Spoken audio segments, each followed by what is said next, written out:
everybody, this is Squid and today we're starting a brand new series on our Minecraft channel. But before we start off, I think I owe you guys some explanation.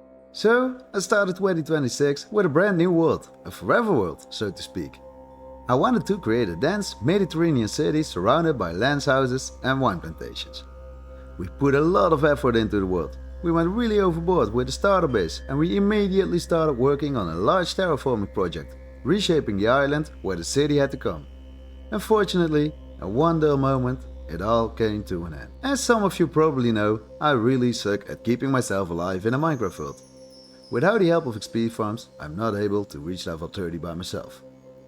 I got sneaked up by a creeper, fall into a deep hole, or simply drowned when looting a shipwreck. So, to train myself, I thought it would be a nice little side quest to start a hardcore skyblock world. I thought that if I could keep myself alive in that world, I would be able to keep myself alive in my survival worlds as well. Well, that was easier said than done. I played hardcore skyblock for one full day, and I had to start over like 10 times as I keep falling off into the void or I got killed by zombies while AFK. So, right before I went to bed, I decided to clean up my list of single player worlds by deleting all failed skyblock attempts from my folder. After doing so, I turned off my PC and went to bed. That was the stupidest thing I've ever done. When booting my PC the next day, I found out I had not only deleted my skyblock world, but also accidentally deleted my Mediterranean survival world, which I didn't have any backup from at that time. And as I had turned off my PC the other night, ran some updates in the morning and only found out that I made a terrible mistake by noon, it was impossible to recover my game files. My Mediterranean world was lost forever. A long time.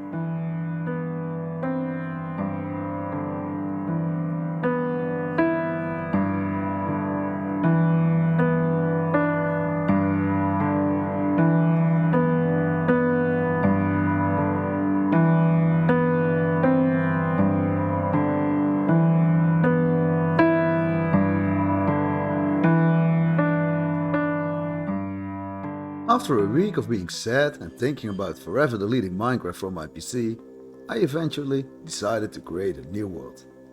And then, after we landed in our new world, we punched some trees, we bred some animals, we threw some eggs against the wall, we married 2 villagers, we forced some villagers to go work for us, and we put us iron golems in a dead loop. By then, we were all set and done to create a new starter base. This is where we are now. We got a lovely little starter base done. A small farm containing all the basics we need to start our world. When we enter, we immediately see a little enchantment center where we can enchant items up to level 19. Then we walk through a little storage area to end up with a small smelting array in the back of our building. And yeah.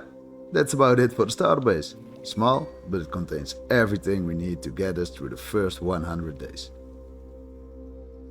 When we walk outside, we immediately see what we want in this area. Stretched field connected by dirt pots and surrounded by custom-made trees. We already have our first wheat field in, being the first of many fields that are going to be found in this area. And that takes us to the last part of our world tour, the goal board. On this board I wrote down a couple of goals I have for this world. It might get expanded later on, but for now this is how we're going to play. Number 1. Stop sleeping after day 100. I'm not playing this game to get to day 10,000 as soon as possible. The world has to feel real. And not sleeping, it means we have to focus on properly lighting up areas and making it safe to walk around. And let's be honest, nothing is more fun than fighting phantoms, right? Number 2. Actually start to make a zoo. For a couple of years now, I want to make a zoo with every possible mob in Minecraft. Never did I start it, but in this world, we will. The 3rd. Go mental on automated farms. No quick redstone setups, but the further we get in this world, the bigger our farm should get. Eventually, good farms will save us so much time collecting materials for the ever bigger builds. 4. Focus on greenery and scenery. As simple as it sounds. Lots of greeneries and terraforming the sceneries. 5. Catch a book every episode. Just a nice little segment that we do every episode. We keep fishing until we get an enchanted book. You'll notice later on. 6. Make a museum of rare objects. We have to conserve all rare objects we find in this world, and we collect them in a large museum, just as a nice little side project we're going to work on. So guys, please tell me, what do you think of these goals? Let me know in the comments if you have any suggestions to expand our goals, or when you have additional ideas for the current goals.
And that's not one, but 2 buildings in one video.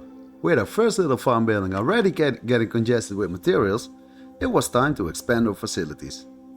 This build will be servicing our food supply in the early game. As you can see, the building is decorated to be a small butchery, with steaks hanging to age and a small kitchen where the butcher prepares his meat. In the backyard, we'll find a pen for some of our cows, where they have plenty of space to grow and have a joyful life before we slaughter them to be our food. No, that's a joke. The cows that are stumbling in this pen are purely decorative. The big slaughter will be hidden in the ground, in an easy cow farm setup, which I'm going to show you in a bit. And to complete the building, of course, we've put detail in our surroundings. Remember one of our goals: focus on greenery and scenery. We extended the path, decorated it with grass and flowers, and also placed a second custom tree in the area.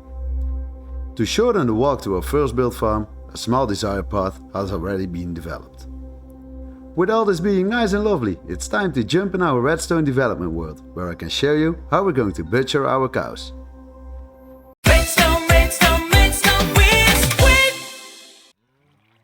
The concept of the cow farm is pretty straightforward and based on a design we've known for years.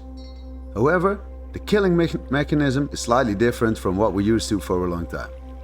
Instead of a lava power mechanism, the mechanism is based on a zombie with a spear. Let me explain it to you. First, on the upper half of the farm, we have 4 chambers where we can breed our cows. Each chamber contains about 20 cows. By limiting the number of cows to 20, we will never reach the mob cap on the block where the cows are standing on, so they will all survive the breeding process.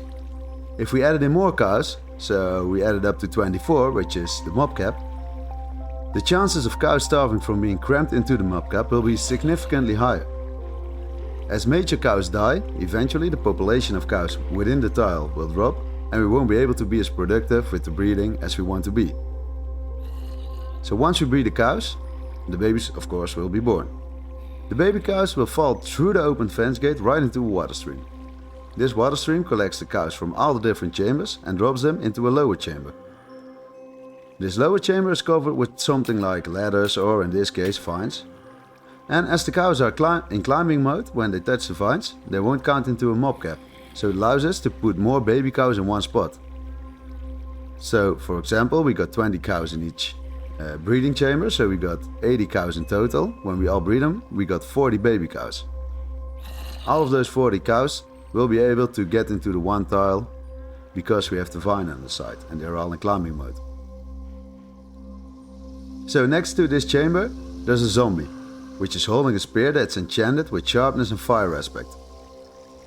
As the zombie sees the iron golem on the other side of the chamber, it will be in a continuous attacking mode. Now, while the cows are still small, the zombie won't be able to hit the cows. However, when the cow grows up, their hitbox gets extended and the cows can actually be hit by the zombie. Within 2 or 3 hits, the cows will die, and thanks to the fire aspect enchantment, they will drop cooked steak instead of regular steak. This flows into a water elevator right into a chest in the farm, and from there a copper golem will be sorting it all out for us. So here we see our farm in our survival world. As you can see, we've got cows in the holding cells and baby cows growing up in the cell below. Once they die, the dropped items flow up into this water stream, eventually reaching this chest right here. The copper golem picks up the items and divides them into the chests outside. When we walk past this area, we can easily pick up our steak and continue with what we were doing. So, our food supply for the early game is all set. Unfortunately, the system has some flaws. It was just a quick build and I didn't test it thoroughly. Because, yeah, well, we will only be using it for the first couple of 100 days and then we got way better food supplies. So the first flaw is the breeding of the cows, which can be quite tricky as not all cows can be reached that easily. This results in the farm being a bit less efficient than it should be. The other major flaw is that some baby cows get hit by the zombie when they fall down to the chamber, which is rather unfortunate. These cows die before they grow up and therefore they won't drop any items. But as I said, we will only be using this farm in the early game, so I'm not too concerned about those 2 flaws. I think we will be able to produce enough food for the time being, and as the world grows, we'll quickly change to another food source like pork chops or golden carrots. And that, guys, takes us to the final segment of this video, fishing with squid. At the end of every video we'll find a spot to fish for enchanted books. We take 2 scores for each video, the amount of tries we need to get an enchanted book and the type of enchantment that we get. We'll put this on a scoreboard and so we keep track of which episode was the best one. When our videos actually get views and comments, we can make the section into a comment of the week kind of section. But for now, we just go fishing. As you see, we've got ourselves a good rod with lure 1 and luck of the sea 3, so odds are with us. But this, guys, you just have to see it for yourselves.